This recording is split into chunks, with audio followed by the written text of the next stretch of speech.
Hey there, fellow casters, shooters. James here. Hey, I want to do a update on my 300 blackout conformation loads. I was shooting 3-shot groups just to save on components, but in the last video, some guys said, "Hey, you shoot some 5-shot groups. Let's see what they do." So I was going to do that anyway, but I usually wait to find the load that seems to work with 3-shot groups, and then I do my conformation loads. So here's what I got. This load here is 20.2 grains of CFE black with my 137 grain cast bullet. 5 shots there. I got 1.230 inch group at 1889 feet per second. So I was kind of happy with that. It actually shot a better group with 21 grains, but it was such a full case of powder, I couldn't really run it on my progressive press without it, throwing a few flecks of powder out. So I settled on 20.2.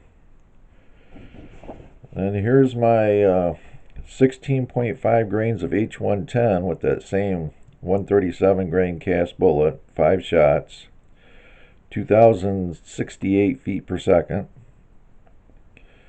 I did get a couple of flyers there, but I kind of contribute that to the brass I used. I used all Lake City brass, but I did notice that 2 of them were from a different lot. They had totally different Lake City stampings on the case head. So that may be why those 2 flyers came. Could have been my shooting, who knows, but I do know that I used 2 different lots of Lake City on this test load. That's about all I had cleaned and ready to go. Excuse me, go.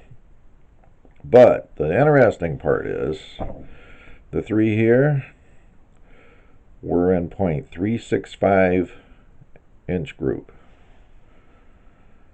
I thought that was pretty cool.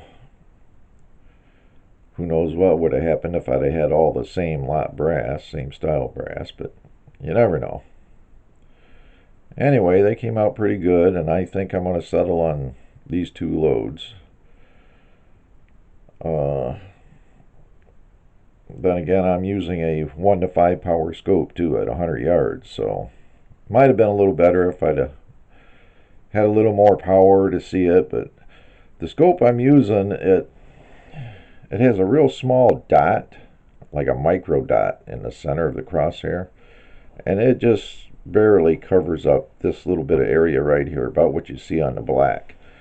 That's what I see with that dot in the scope at 100 yards. So it works pretty good, and the scope's real clear. So anyway, that's what I've been using as a 1 to 5 power scope with all these test loads. And you can see I've been shooting a lot of test loads.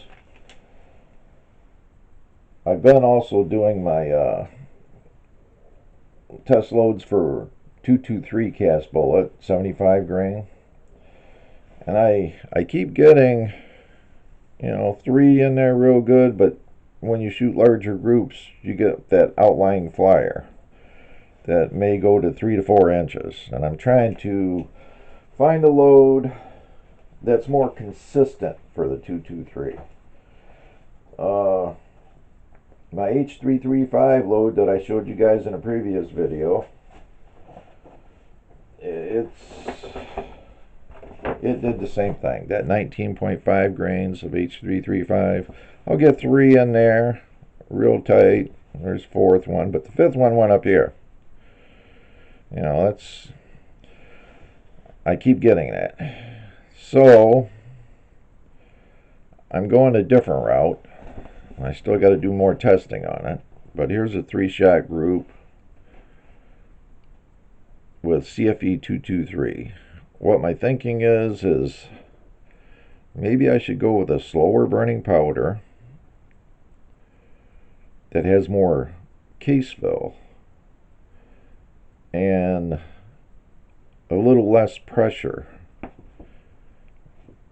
At least that's my thought at the time. But this is a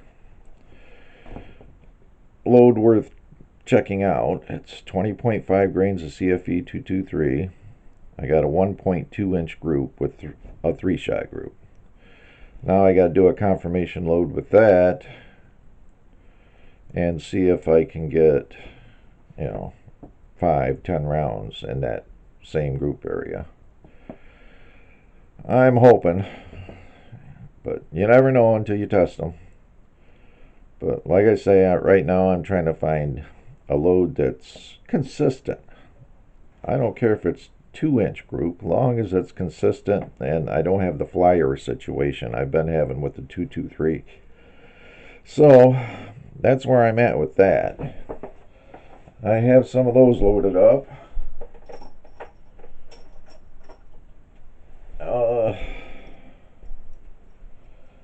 Right here, I had a bunch of nickel cases that were all the same lot size. These are Federal cartridges. Had these laying around all cleaned up and everything, so I put my 75 grain cast in there and loaded up that 20.5 grains of CFE 223. So maybe later today I'll get to take those out and try those. Hopefully I'll get the consistency I'm looking for. If not, we'll keep on plugging away at it. But what I have found is if a guy really wants to shoot cast bullets, 300 Blackout does a wonderful job. But for some reason, whatever the reason is, I've talked to different people, the 223 is the hardest one to get to fly good and consistently. I've got a lot of different loads that they would shoot a group, within inch and a half, but you may get that errant flyer every so often. If I can get past that with this load,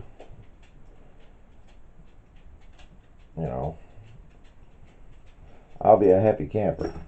But that's going to take some more testing. But I really think this slower burn powder might be the ticket. And if that doesn't work, I also have some alloy that's 20 BHN. That'll be the next thing I test for the 223. But hopefully the alloy I have here, which is wheel weights that are water quenched, will group as good as these 300 Blackout did. So anyway, that's my update for today. Thank you for watching. Bye.